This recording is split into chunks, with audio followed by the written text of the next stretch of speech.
Assalamualaikum warahmatullahi wabarakatuh. Bismillah, alhamdulillah, wassalatu wassalamu ala rasulillah, la hawla wa la quwwata illa billah. Pemirsa yang dirahmati oleh Allah, di dalam Al-Quran ada satu kisah tentang Siti Maryam. Tatkala Siti Maryam pasca melahirkan Nabi Isa alaihi salam, beliau sangat lelah. Beliau sangat letih, kehabisan tenaga. Lalu beliau berharap dan berdoa kepada Allah supaya Allah menurunkan makanan seperti yang sudah-sudah dalam khalwat-khalwat beliau di bilik-bilik zikirnya. Namun Allah bertakdir lain. Kali ini Allah tidak seketika menurunkan makanan seperti dulu. Allah malah memerintahkan kepada Isya, kepada Siti Maryam yang begitu letih dan lelah tadi, untuk segera menaruhkan tangannya di atas pohon kurma, menggoyangkan pohon kurma tersebut, kemudian memetik buah kurma yang gugur yang bisa dimakan oleh Siti Maryam untuk sebagai pengganti energi, sebagai nutrisi yang baik bagi orang-orang yang habis melahirkan. Apa maknanya dari kisah cerita ini? Tentu saja cerita ini tidak diceritakan begitu saja oleh Allah. Allah memiliki maksud-maksud tertentu, menceritakan dalam Al-Quran, dalam surat Maryam tentang kisah ini. Paling tidak di sini ada satu pesannya, yakni bahwa di dalam hidup kita barangkali bisa saja mempunyai keinginan-keinginan, tetapi Allah menginginkan kita melakukan sesuatu, berusaha mewujudkan sesuatu dengan berikhtiar sedapat mungkin untuk mencapai segala apa yang pun yang kita inginkan.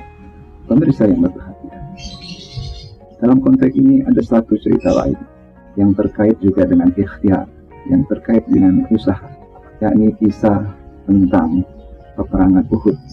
Dalam sirah dijelaskan bagaimana Rasulullah Shallallahu Alaihi Wasallam mengatur, mempersiapkan peperangan itu dengan sedemikian rupa, sehingga kemudian diharapkan Islam atau pasukan Islam bisa memenangkan peperangan tersebut. Rasulullah kemudian memerintahkan pada sejumlah pasukannya untuk berjaga di atas bukit Uhud, menjadi pemanah-pemanah yang siap nanti akan menyerang pihak kaum kafir Quraisy yang kebetulan yang pada hari itu mereka melakukan peperangan dengan kaum Muslim. Singkat cerita, pertempuran pun terjadi. Pasukan Islam yang ada di bawah merangsek pasukan kaum Quraisy, sementara pasukan yang ada di atas, para pemanah, melontarkan panah-panahnya menghujam kepada tentara-tentara kaum Quraisy. Dan situasinya terjadi yang adalah bahwa pada saat itu kaum kafir Quraisy semakin terdesak. Mereka diserang dari darat, mereka diserang dari udara oleh pasukan pemanah. Kemudian sampailah pada saat itu situasi di mana kemenangan kaum muslimin itu betul-betul sudah di depan mata. Namun yang terjadi kemudian sebaliknya. Ketika dalam situasi kemenangan hampir nyata tadi, tiba-tiba saja pasukan pemanah yang sudah dipesankan oleh Nabi tadi bahwa kalian jangan turun apapun yang terjadi, tiba-tiba lupa dengan pesan Rasulullah. Kemudian mereka memutuskan untuk turun ke bawah, meninggalkan pos-pos mereka, karena ingin merasakan euforia kemenangan yang pada saat itu sudah di depan mata, di mana kaum muslimin, pasukan Islam pada saat itu mulai mengambil harta-harta rampasan perang yang tinggal kaum kafir Quraisy. Nah, situasi ini kemudian dimanfaatkan oleh kaum kafir Quraisy, sehingga kemudian yang terjadi adalah justru keadaan menjadi berbalik. Kaum Islam, tentara Islam yang semula hampir saja memenangkan peperangan itu, menjadi berbalik dikepung oleh kaum Quraisy. Dan singkat cerita, pada hari itu umat Islam berada dalam posisi yang seharusnya menang. Kemudian tiba-tiba kemenangan itu menjadi lepas di depan mata. Bahkan Rasulullah sendiri pada waktu itu terluka. Dan sementara pasukan Islam ketika itu mengalami kemerosotan mental yang luar biasa, karena salah satunya diisukan bahwa Rasulullah SAW telah tewas. Nah, apa pelajaran yang bisa kita petik dari kisah yang kedua tadi? Pertama adalah kisah tentang bagaimana ketika kita memperjuangkan sesuatu, melakukan sesuatu, ketika kita mempunyai keinginan, itu memang harus dilakukan secara maksimal. Ikhtiar itu harus dilakukan secara semaksimal mungkin. Kalau yang pertama tadi, kita harus melakukan ikhtiar. Kalau kita mempunyai keinginan, maka yang kedua ini, ikhtiar itu harus kita lakukan semaksimal mungkin. Para pemirsa yang dirahmati Allah, saat ini kita berada dalam situasi pandemi. Di belahan dunia manapun, hampir rata pandemi ini, virus ini menjalari sebagian besar di dunia ini. Sementara di negara kita, pandemi ini belum menunjukkan tanda-tanda penurunan. Karena itu saya kira dalam konteks ini mengambil dari dua kisah tadi, bahwa kita harus berikhtiar, dan ikhtiar kita itu harus dilakukan secara maksimal. Maka seharusnya dalam mengenyahkan, menghilangkan, melawan virus COVID-19 ini, kita tidak bisa lagi dengan ikhtiar yang setengah-setengah. Kita harus melakukan ikhtiar semaksimal mungkin. Para hadirin yang dirahmati oleh Allah, para pemirsa yang kami cintai, ada beberapa prosedur-prosedur yang harus dilakukan, atau beberapa protokol yang harus dilakukan. Selanjutnya kita sudah mengenal, pertama adalah protokol kesehatan. Kita harus betul-betul semaksimal mungkin menerapkan protokol kesehatan ini. Apa itu protokol kesehatan? Sebagaimana kita ketahui, pertama adalah jangan lupa menggunakan masker. Jadi, masker itu adalah upaya kita untuk bisa menghindar dari penularan. Kita tahu bahwa virus ini salah satu cara penularannya adalah melalui droplet. Dan droplet itu adalah semacam cairan yang keluar dari mulut kita, atau dari hidung kita, atau dari hidung kita ketika kita berbicara, ketika kita bersin, atau ketika kita batuk. Maka ketika kita menggunakan masker, dia akan bisa menahan droplet, sehingga droplet itu tidak keluar. Dan itu berarti kalau droplet kita tidak keluar, berarti kemungkinan orang lain terinfeksi oleh virus itu menjadi kecil. Jadi virusnya hanya berada di dalam masker. Kita tentu tidak perlu khawatir terhadap pasien-pasien yang berada di rumah sakit. Mereka sudah ditangani, mereka sudah dikarantina. Tapi yang perlu kita waspadai adalah mereka yang disebut dengan OTG, dan kita tidak tahu siapa itu OTG, orang tanpa gejala. Karena ini harus bisa dibuktikan melalui rapid test atau melalui tes swab. Ini yang kita khawatirkan. Na'udzubillah min dzalik. Apakah ada di antara kita ini, jangan-jangan ada OTG, na'udzubillah min dzalik. Tetapi kalau itu memang terjadi, paling tidak dengan menggunakan masker ini, kita tidak menularkan kemana-mana virus itu. Kita menggunakan, semua orang menggunakan masker, maka meskipun di dalam kerumunan orang itu ada yang OTG, tapi insya Allah tidak akan menularkan ke dalam lain kalau dia menggunakan masker. Karena apa? Virusnya, dropletnya itu akan tertahan di masker. Itu yang pertama. Jadi penting sekali bagi kita semua untuk selalu taat, memaksimalkan ikhtiar kita melawan virus ini dengan selalu dapat menaati, dengan selalu menggunakan masker. Itu yang pertama. Yang kedua adalah jangan lupa kita juga melakukan physical distancing, menjaga jarak. Karena kita tahu dari yang direkomendasikan di WHO, jarak yang aman itu adalah sekitar 1 atau sampai 1,5 meter. Dan kita tahu kalau kita memiliki jarak aman ketika orang bersin, ketika orang kemudian batuk, maka droplet yang keluar dari mulutnya atau dari hidungnya itu ketika dia bersin atau ketika berbicara atau ketika batuk itu tidak terkena kita. Maka jaga jarak itu sangat penting. Dan yang ketiga, jangan lupa selalu sering-sering mencuci tangan ya, dengan sabun atau dengan hand sanitizer. Ini karena apa? Karena kita tidak tahu tangan kita ini sudah megang mana dan yang di tangan kita itu ada. Dengan sering-sering mencuci tangan itu memastikan bahwa apapun ada kuman-kuman atau bakteri yang ada di tangan kita itu, insya Allah dia akan mati dengan benar atau cairan sabun dan hand sanitizer tadi. Itu yang pertama. Yang kedua, sebagai orang muslim kita juga tidak hanya cukup untuk melakukan upaya-upaya yang bersifat lahir. Kita hendaknya juga melakukan upaya atau yang bersifat rohani. Ini yang disebut dengan protokol doa.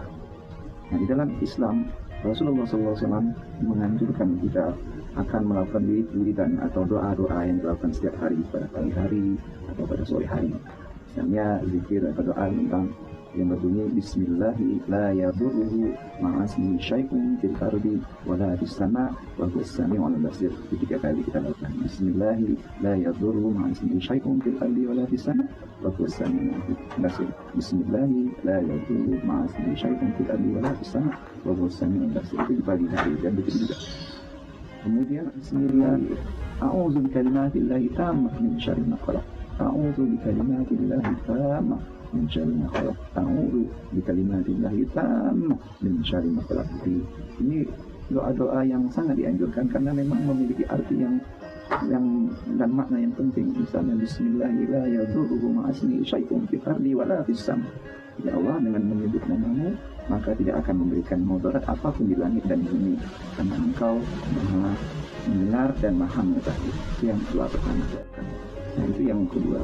Jadi sering-sering yang kita melakukan pagi dan sore hari. Atau yang ketiga, ketika kita hendak keluar selalu berdoa bismillahirrahmanirrahim tawakkaltu 'ala Allah la haula wala quwwata illa billah. Itu yang pertama. Jadi prosedur doa atau protokol doa itu harus terus kita lakukan ketika kita pagi hari dan siang hari, atau ketika kita mau keluar. Saya baca dari yang terakhir, bismillahirrahmanirrahim tawakkaltu 'ala Allah la haula wala quwwata illa billah.